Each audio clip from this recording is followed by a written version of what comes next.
bisa gambar, jadi saya bikin ilustrasinya saja ya.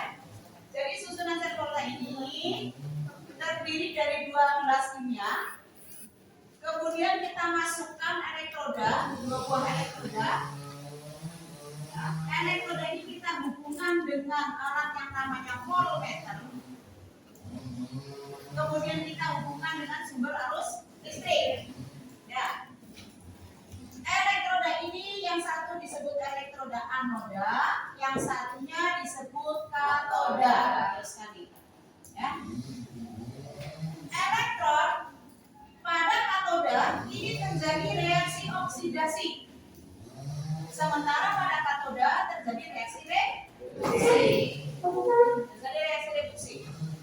Reaksi oksidasi adalah reaksi yang melepaskan elektron. Sementara reaksi reduksi adalah reaksi yang menangkap elektron.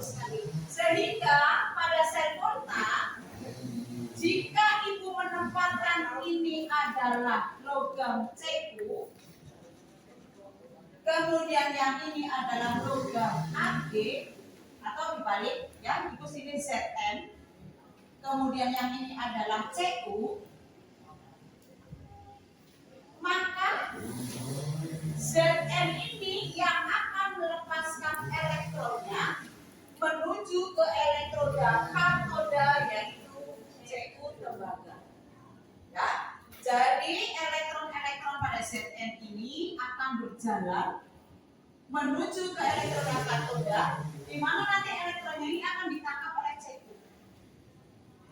Makanya disinilah katoda mengalami reaksi reduksi yang menangkap elektron. Ya. Ketika reaksi itu berlangsung, mungkin kalian bertanya, Bu, tanda dari reaksi itu berlangsung apa sih, Bu? Tanda dari suatu reaksi sel volta ini berlangsung adalah kalau ini berupa praktik, Bu, maka pada jarum voltmeter ini akan bergerak searah jarum jam. Betul sekali. Jadi dia akan bergerak ke kanan searah jarum jam. Maka dikatakan reaksi itu berlangsung. Tapi kalau reaksi itu tidak berlangsung, sebaliknya, nah berarti jarum jamnya bergerak ke kiri. Kalau pada teori, pada hitungan, ya nanti ada yang namanya harga potensial sel. Nah, potensial sel ini kalau kamu hitung harganya positif, maka berarti reaksi itu berlangsung. Tapi ketika nanti kamu menghitung harga N0-nya itu adalah negatif, berarti maka reaksi itu tidak berlangsung. Ya? Elektron-elektron yang dilepaskan oleh Zn menuju ke katoda dan ditangkap oleh elektroda Cu, ya, ini nanti akan dikembalikan lagi, bukan melalui reaksi awal, tapi yang namanya jembatan garam. Ada yang namanya jembatan garam. Disebut jembatan garam karena di dalam jembatan itu berisi larutan elektrolit atau berisi zat elektrolit. Ya, zat elektrolit itu kan zat yang bisa menghantarkan arus listrik. Kalau redox berarti hubungannya dengan arus listrik. Nah, makanya jembatannya itu disebut jembatan garam karena salah satu contoh dari zat elektrolit adalah garam. Nah, kita gunakan garam. Mungkin bertanya garamnya garam apa, Bu? Sudah, garam seadanya di kita. Apa punya? Garam dapur. Bisa. Kenapa? Saya pernah melakukan percobaan, ya. Si garam dapur itu saya bungkus dengan kertas tisu. Kertas tisu kan kertas yang menyerap air. Saya bungkus dengan kertas tisu. Dan dari kertas tisu dilebak, dikasih garam, saya gulung, kemudian saya masukkan ke jembatan garam. Sebenarnya jembatan garam ini bukan jembatan begitu ya, tapi tabungku. Disebut tabungku karena hurufnya seperti huruf U. Nah, seperti ini. Nah, ini kemudian ini saya masukkan ke sini garamnya. Ya. Kalau bagus lagi, ditambahkan dengan agar-agar. Kamu kan bisa membayangkan nih, kalau tabungku itu kamu balik, kan garamnya tumpah, ya kan? Maka Makanya supaya tidak tumpah bagaimana Bu? Bagusnya sih pakai agar-agar. Tapi ketika kalau misalnya tidak ada agar-agar bagaimana Bu? Kita gunakan alat yang ada seadanya di sekitar kita. Jadi tidak harus secara teoritis pakai garam atau pakai agar-agar. Kalau kita nggak punya ya sudah adanya apa? Waktu itu saya pakai kertas tisu. Jadi bisa pakai kertas tisu sudah kita masuk. Maka ketika dibalik si tabung tersebut membentuk jembatan garam ini, nah, si garamnya tidak akan tumpah. Ya. Nah, pada kedua gelas kimia ini kita masukkan larutan juga. Kalau misalnya ini di ZN, boleh dengan diisi ZnSO4. Yang penting ada Zn di sini. Ya. Sama CU ini juga kita masukkan pada katoda ini, pada tabung katoda ini kita masukkan larutan.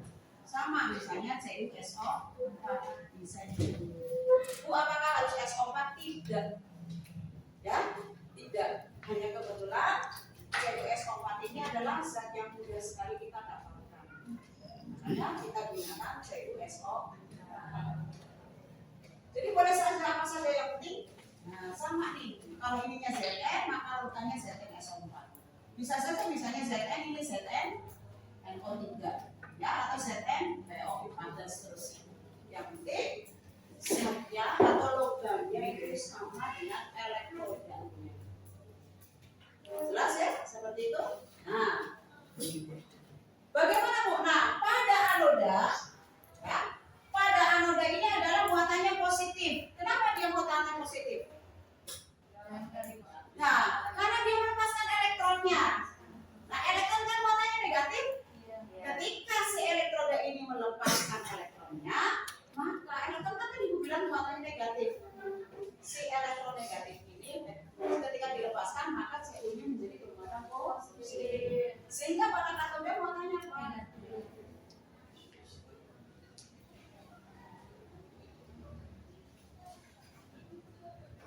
Jelas ya?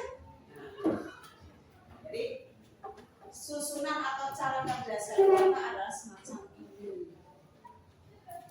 Sekarang bagaimana Bu untuk reaksinya? Nah, ini namanya reaksi sel, ya. Reaksi sel itu bagaimana? Setengah reaksi reduksi, setengah reaksi oksidasi. Maka nanti ketika dijumlah namanya reaksi sel.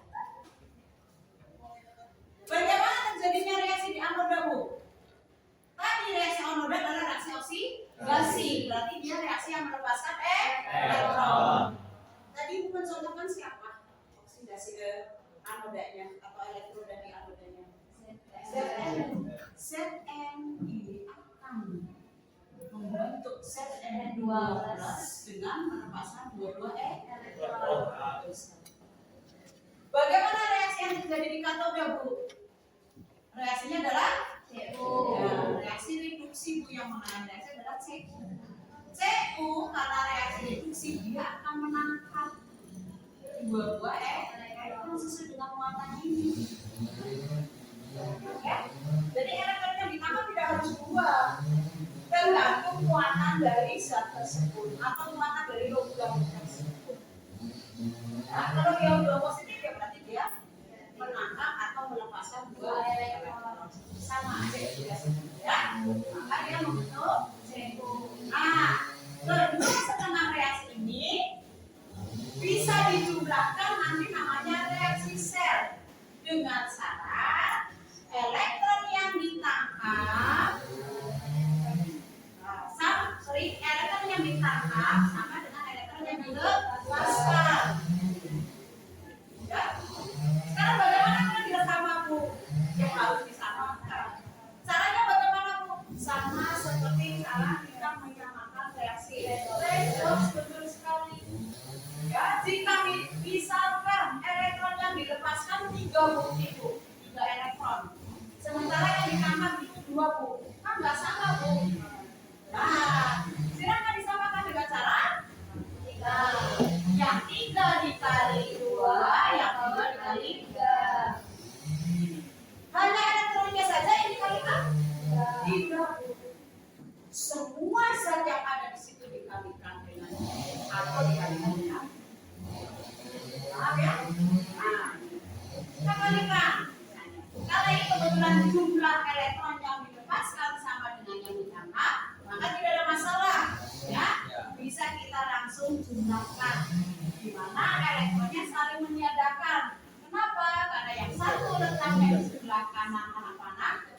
melepaskan, yang satu letaknya di sebelah kiri anak panah ketika dia menangkap, gitu kan? Maka saling meniadakan sehingga reaksi selnya adalah Zn tambah betul menjadi CU ditambah CU.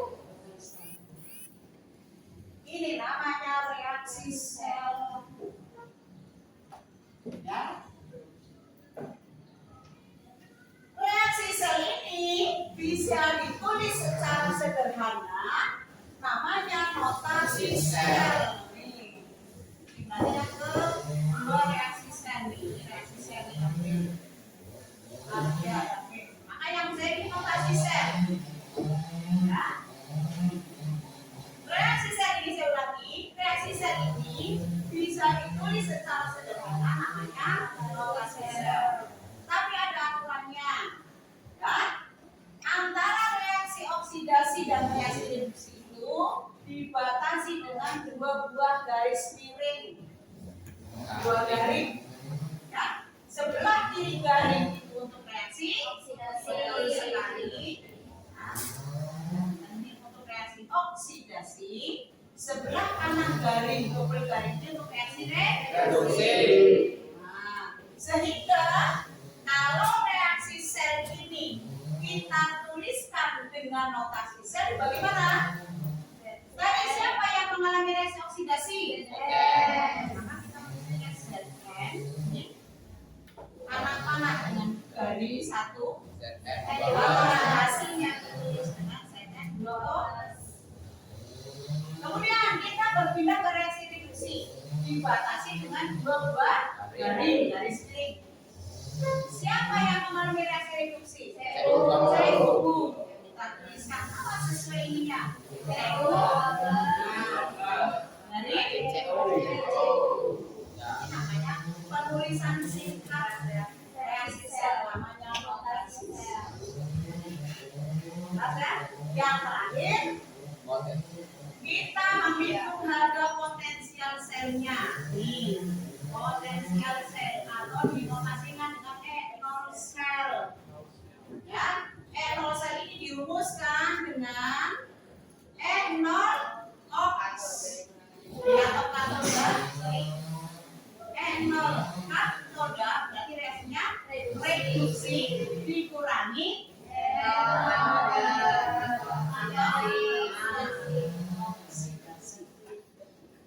tapi ingat, setengah reaksi selnya di dalam soal semuanya diketahui dalam reaksi reduksi, reaksi yang menangkap elektron. Ya, semua soal datanya dari setengah reaksi selnya, nanti datanya semuanya dalam bentuk reaksi reduksi. Tugas Anda, kalau reaksi sel itu disuruh mencari reaksi sel, tugas Anda mencari mana yang mengalami reaksi reduksi dan mana yang mengalami reaksi oksidasi. Sementara reaksi yang diketahui dalam bentuk reaksi reduksi, semua reaksi yang menangkap elektron. Jadi gimana Bu? Ya, mencari mana yang mengalami reaksi reduksi di katoda dengan melihat harga E0-nya saja. Nanti E0 diketahui dalam soal, ya, diketahui dalam soal. Tinggal lihat harga E0-nya. Semakin besar harga E0-nya atau semakin positif, maka itulah yang mengalami reaksi reduksi di katoda.